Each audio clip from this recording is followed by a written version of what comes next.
آپ کے علم میں ہوگا کہ میری آج کی گفتگو کا عنوان ہے امت مسلمہ پر عذاب الہی کے سائے۔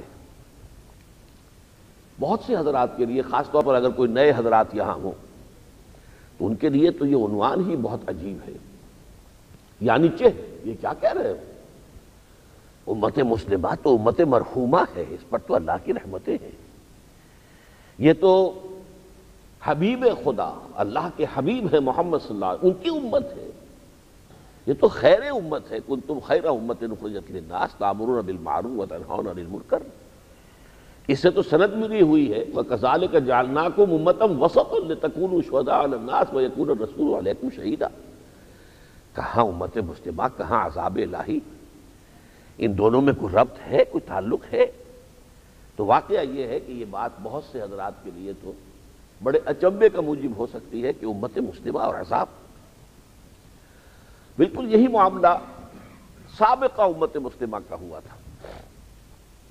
ان کا دعویٰ یہ تھا کہ نحن ابناء اللہ واحباؤہ، سورہ مائدہ میں ان کا قول نقل ہوا ہے، ہم تو اللہ تعالیٰ کے بیٹوں کے مانند ہیں اور بڑے چہیتے ہیں، بڑے لاڈلے ہیں۔ بیٹے بھی سب بیٹوں سے اتنی محبت نہیں ہوتی، ہم تو بہت ہی محبوب بیٹوں کے مانند ہیں، نحن ابناء اللہ واحباؤہ۔ لیکن اس کا جواب قرآن مجید نے وہیں دیا، فَلِمَ يُعَذِّبُكُم بِذُنُوبِكُم، پھر وہ تمہیں عذاب کیوں دیتا رہا ہے تمہارے گناہوں کی پاداش میں؟ اگر ایسے ہی لاڈلے ہو، ایسے ہی پیارے ہو، ایسے ہی بیٹوں کے مانند ہو تو وقتاً فوقتاً تمہاری پیٹھ پر اللہ کے عذاب کے کوڑے کیوں برستے رہے؟ یہ ٹھیک ہے، اللہ نے تمہیں ایک مقام دیا تھا، اس میں کوئی شک نہیں۔ جیسے ہم آیتیں کوٹ کر سکتے ہیں قرآن سے، وَكَذَلِكَ جَعَلْنَاكُمْ أُمَّةً وَسَطًا لِتَكُونُوا شُهَدَاءَ عَلَى النَّاسِ وَيَكُونَ الرَّسُولُ عَلَيْكُمْ شَهِيدًا كُنتُمْ خَيْرَ أُمَّةٍ أُخْرِجَتْ لِلنَّاسِ تَأْمُرُونَ بِالْمَعْرُوفِ وَتَنْهَوْنَ عَنِ الْمُنكَرِ وَتُؤْمِنُونَ بِاللَّهِ۔ ایسے ہی وہ بھی بہت سی آیتیں تورات سے کوٹ کر سکتے تھے، لیکن میں تو یہاں قرآن سے کوٹ کر رہا ہوں۔ سورہ بقرہ میں 2 مرتبہ یہ آیت موجود ہے، آج بھی لکھی ہوئی ہے۔ چھٹے رکوع کی پہلی آیت، 15ویں رکوع کی پہلی آیت، یا بنی اسرائیل اذکروا نعمتی التی انعمت علیکم وانی فضلتکم علی العالمین۔ اے بنی اسرائیل، یاد کرو میرے اس انعام و احسان کو جو تم پر ہوا تھا، اور میں نے تو تمہیں تمام اقوام عالم پر بلند کر دیا تھا، فضیلت دی تھی، یہ رتبہ دیا تھا۔ یہ رتبہ بلند ملا جس کو مل گیا۔ 2 مرتبہ تو یہ آیت آئی ہے بغیر ایک شوشے کے فرق کے، 2 مرتبہ مزید قرآن میں یہ مضمون آیا ہے، اخترناہم علی علم، ہم نے انہیں اختیار کیا تھا، پسند کیا تھا، چنا تھا۔ تو ایسا نہیں ہے، لیکن وہی قوم ہے کہ اس پر عذاب کے کوڑے برسے۔ اور جب ان کا قول یہ سامنے آیا کہ نحن ابناء اللہ واحباؤہ، تو قرآن نے جواب میں کیا کہا؟ فَلِمَ يُعَذِّبُكُم بِذُنُوبِكُم بَلْ أَنتُم بَشَرٌ مِّمَّنْ خَلَقَ۔ وہ تمہیں عذاب کیوں دیتا رہا ہے، سزائیں کیوں دیتا رہا ہے، تمہاری پیٹھ پر کوڑے کیوں برساتا رہا ہے؟ نہیں، تم نہ اس کے بیٹوں کے مانند ہو، نہ چہیتے ہو، نہ لاڈلے ہو، اس کا کوئی رشتہ کسی انسان کے ساتھ نہیں ہے، تمام انسان اس کی مخلوق ہے۔ بل انتم بشر ممن خلق، تم بھی ویسے ہی انسان ہو جیسے کہ انسان اس نے اور بنائے ہیں۔ اس کے کچھ قواعد ہیں، اس کے کچھ ضوابط ہیں، اس کے کچھ قوانین ہیں، جس کے لیے قرآن کا لفظ سنت اللہ، لن تجد لسنت اللہ تبدیلا ولن تجد لسنت اللہ تحویلا۔ اللہ کے اس قانون کے اندر کہیں کوئی تبدیلی نہیں ہوتی، فرام پرسن ٹو پرسن یہ بدلتا نہیں ہے، it doesn't change from nation to nation, کہ ایک قوم کے لیے اس کا قانون اور ہو، دوسری قوم کے لیے اور ہو جائے، نہیں، اس کا قانون اٹل ہے، ثابت ہے، قائم ہے، دائم۔ تو اسی اعتبار سے آج میں عرض کر رہا ہوں کہ اس ضمن میں نے آج سے 8 سال پہلے ایک سلسلہ مضامین لکھا تھا، نوائے وقت میں وہ کالمز کی شکل میں چھپتا رہا، پھر سن 93 میں اسے میں نے کتابی شکل میں شائع کیا، سابقہ اور موجودہ مسلمان امتوں کا ماضی، حال اور مستقبل۔ اس کا جو دوسرا باب ہے، آج میں ذرا اس کا پہلے خلاصہ بیان کروں گا آپ کے سامنے۔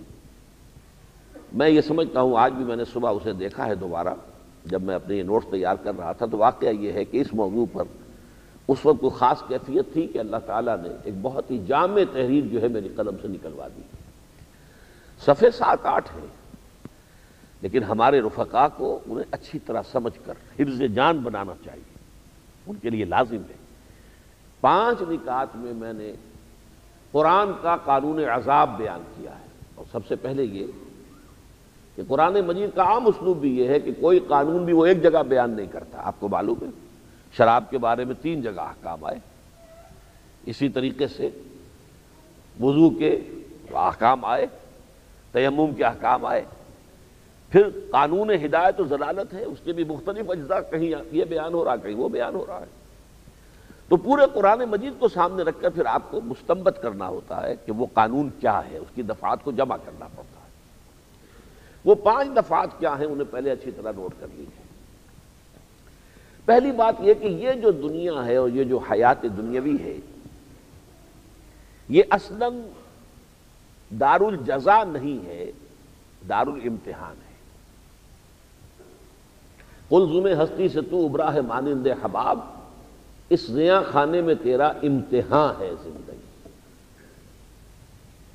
قرآن مجید میں جس کی کہ ترجمانی کی ہے علامہ اقبال نے، وہ سورہ ملک کی آیت ہے، خلق الموت والحیات لیبلوکم ایکم احسن عملا۔ یہ در حقیقت بلا یبلو، آزمانا، یہ موت اور حیات کا سلسلہ ہم نے اس لیے پیدا کیا تاکہ تمہیں آزمائیں۔ پھر سورہ دہر میں فرمایا نبتلی ہے، انا خلقنا الانسان من نطفۃ امشاج نبتلی ہے فجعلناہ سمیعا بصیرا۔ تو یہ تو دار الامتحان ہے، دار الجزا نہیں ہے، دار العذاب نہیں ہے، دار سزا نہیں ہے، بلکہ دار امتحان ہے۔ اس اعتبار سے ذرا سوال پیدا ہوتا ہے کہ دنیا میں تکلیفیں جو آتی ہیں، مصیبتیں آ جاتی ہیں، کہیں کوئی طوفان آ گیا کتنے آدمی مارے گئے، زلزلہ آ گیا کتنے آدمی مارے گئے، انفرادی سطح پر ہمیں بیماری لاحق ہو گئی، کوئی ایکسیڈنٹ سے آپ 2-4 ہو گئے معاذ اللہ، اب کئی مہینے کے لیے پڑے ہیں، اگر جان بچی ہے تب بھی یہ کہ کئی مہینے کے لیے تو معذور ہو کر پڑ گئے ہیں۔ تو یہ جو دنیاوی مصائب ہیں، ان کو بھی اولاً تو سمجھنا چاہیے کہ یہ بھی امتحان اور آزمائش کے لیے آتے ہیں۔ اللہ تعالیٰ کبھی اپنے فضل اور کرم کے ذریعے سے آزماتا ہے کہ یہ ہمارا شکر کرتے ہیں یا نہیں کرتے، اور کبھی تکلیف اور مصیبت کے ذریعے سے آزماتا ہے کہ یہ صبر کرتے ہیں یا نہیں کرتے۔ صبر اور شکر یہ آپ نے دیکھا ہوگا قرآن مجید میں، یہ دونوں جو ہیں ایک دوسرے کو کمپلیمنٹ کرنے والے الفاظ ہیں۔ تکلیف آئے تو صبر، اللہ کی کوئی رحمت ملے تو شکر، صبر و شکر۔ کبھی بھی کسی تکلیف پر اللہ سے کوئی شکوہ دل میں نہ پیدا ہو جائے، یہ در حقیقت شکایت، شکوہ، بدگمانی نہیں۔ اگر یہ ہو گیا تو اس کا مطلب ہے کہ ایمان میں خامی ہے، کمزوری ہے۔ تو یہ جو مصیبتیں ہیں یہ آتی ہیں در حقیقت یہ بھی اسی ابتلاء و آزمائش کے، جو کہ اس دنیاوی زندگی کا اصل الاصول ہے۔ خلق الموت والحیات لیبلوکم ایکم احسن عملا۔ البتہ اہل ایمان کے لیے یہ تکالیف اور مصائب جو ہیں، قرآن مجید میں تو یہ مضمون اگرچہ ایک جگہ آیا ہے خاص پہلو سے، لیکن حدیث میں اس کی بڑی وضاحت آئی ہے۔ اللہ اپنے بندہ مومن کے بعض خطاؤں کا کفارہ اسی دنیا میں یہاں کی تکالیف کو بنا دیتا ہے۔ اسے آپ سزا نہ کہیں، ویسے یہ کہ سزا کے لفظ کا اطلاق ہو سکتا ہے اس پر، لیکن اصل میں یہ بھی رحمت ہے۔ آخرت کا عذاب جو ہے وَلَعَذَابُ الْآخِرَةِ اکبر، وہ بہت شدید ہے۔ اگر اس سے رستگاری ہو جائے دنیا کی کسی تکلیف کے ذریعے سے تو یہ تو بڑا نفع کا سودا ہے۔ تو اللہ تعالیٰ اپنے بندہ مومن کو کچھ تکلیف میں مبتلا کر کے اس کے گناہ، اس کی کوئی خامیاں، کوتاہیاں جو ہیں اس کا کفارہ بنا دیتا ہے۔ اور ایک اور مضمون آیا ہے سورہ آل عمران میں، وَلِيُبْلِيَ الْمُؤْمِنِينَ مِنْهُ بَلَاءً حَسَنًا۔ جو اللہ کے بہت ہی مقرب بندے ہوتے ہیں، اس کے مقربین بارگاہ، انہیں تکلیفوں میں ڈال کر اللہ تعالیٰ ان کے جوہر کو اور اجاگر کرتا ہے، لوگوں کے سامنے ان کا مقام و مرتبہ اور واضح ہو جائے، ان کی شخصیت اور نکھر جائے۔ ابلا یبلی جب آتا ہے عربی زبان میں، ایک تو بلا یبلو اور ابتلا یبتلی، لیکن ابلا یبلی باب افعال سے جب آئے گا تو وہ ہے کسی کے اندر جو چھپا ہوا خیر ہے اسے نمایاں کرنے کے لیے۔ فرض کیجئے کہ کوئی اعلیٰ دھات کا برتن ہے، اس کے اوپر کسی ادنا شے کا آپ نے ملمہ کیا ہوا ہے، ادنا کا، عام طور پر تو ادنا کے اوپر اعلیٰ کا ملمہ ہوتا ہے، لیکن نہیں، میں الٹی بات کہہ رہا ہوں۔ سونے کا برتن ہے، اس کے اوپر کہیں تھوڑا سا آپ نے کوئی ملمہ چڑھا دیا تانبے کا، اب آپ اس کو رگڑیں گے تو وہ ملمہ اتر جائے گا اور اصل سونا جو ہے وہ نمایاں ہو جائے گا۔ تو کسی بندے مقرب، اللہ کا نیک بندہ، اس کو اللہ تعالیٰ جب اس کی شخصیت کا جو روشن پہلو ہے اسے اجاگر کرنا چاہتے ہیں تو اسے تکلیف میں ڈالتے ہیں، تاکہ اس تکلیف کے ذریعے سے اس کا وہ جو اندر کا سونا ہے وہ نکھر کر سامنے آ جائے۔ یہ دنیاوی تکالیف کے ضمن میں چند بات میں آپ کے سامنے عرض کر دوں۔ البتہ یہ جو قانون، اب یہ دوسری دفعہ ہے اس قانون عذاب کی، یہ جو میں نے قانون بیان کیا ہے کہ یہ دنیا دار الجزا نہیں ہے، دار سزا نہیں ہے، بلکہ دار الامتحان ہے، اس میں ایک استثناء ہے، اسے نوٹ کر لیجیے۔ وہ استثناء یہ ہے کہ انسانوں کا، قوموں کا، معاشروں کا اجتماعی معاملہ جو ہوتا ہے وہ اسی دنیا میں طے ہوتا ہے، اس لیے کہ آخرت کا حساب جو ہے وہ خالص انفرادی ہے۔ کلہم آتی ہے یوم القیامت فردا، ہر فرد اپنی جگہ پر کھڑا ہوگا وہاں۔ آپ کس قوم سے، اس سے کوئی بحث نہیں، آپ کا باپ کون تھا، اس سے کوئی بحث نہیں، آپ کی ماں کون تھی، آپ کیا تھے یہ بتائیے، برابر ہرچے اندر سینہ داری، لاؤ تم پیش کرو، پیش کر غافل عمل کوئی اگر دفتر میں، اور وہ ہوگی انفرادی۔ انفرادی سزا اور جزا کا فیصلہ تو وہاں ہوگا، لیکن ظاہر بات ہے کہ قوموں کی سزا اور جزا کا فیصلہ اس دنیا میں ہوگا۔ اس حوالے سے وہ جو علامہ اقبال کا شعر ہے، بڑا پیارا شعر ہے کہ فطرت افراد سے اغماض بھی کر لیتی ہے، نہیں کرتی کبھی ملت کے گناہوں کو معاف۔ اس کا معاملہ در حقیقت اس دنیا سے متعلق ہے، افراد سے اغماض نہیں ہوگا۔ قیامت کے دن ہر فرد جو ہے وہ تو جو کچھ اس نے کیا ہوگا، اگر خیر کمایا ہے تو وہ موجود پائے گا، کوئی شر کمایا ہے تو موجود پائے گا۔ فَمَن يَعْمَلْ مِثْقَالَ ذَرَّةٍ خَيْرًا يَرَهُ وَمَن يَعْمَلْ مِثْقَالَ ذَرَّةٍ شَرًّا يَرَهُ۔ وہ انفرادی سطح پر ہونا ہے، لیکن قوموں کے ساتھ معاملہ جو ہے اجتماعی سطح پر وہ اس دنیا میں ہوتا ہے۔ اس اعتبار سے جب قوموں پر دنیا میں عذاب آتا ہے اللہ کا، تو اس میں ایک پہلو تو یہ ذہن میں رکھیے کہ قاعدہ یہ ہے کہ اس میں بے گناہ بھی لپیٹ میں آ جاتے ہیں۔ جب کوئی قوم بالکل فاسد ہو گئی، فساد کا غلبہ ہو گیا ہے، اس پر فسق و فجور کا جو ہے غلبہ ہو گیا ہے، اور اللہ تعالیٰ اب اس کو نیست و نابود کرنا چاہتا ہے، تو اس میں وہ لوگ بھی لپٹ جائیں گے، جسے ہم کہتے ہیں کہ گن بھی پسے گا گیہوں کے ساتھ، جو چاہے خود اس گناہ کے اندر ملوث نہ ہو۔ البتہ صرف وہ لوگ بچائے جاتے ہیں کہ جو اس معاشرے میں خرابی کے خلاف مسلسل جد و جہد کرتے رہے، وہ بچا لیے جاتے۔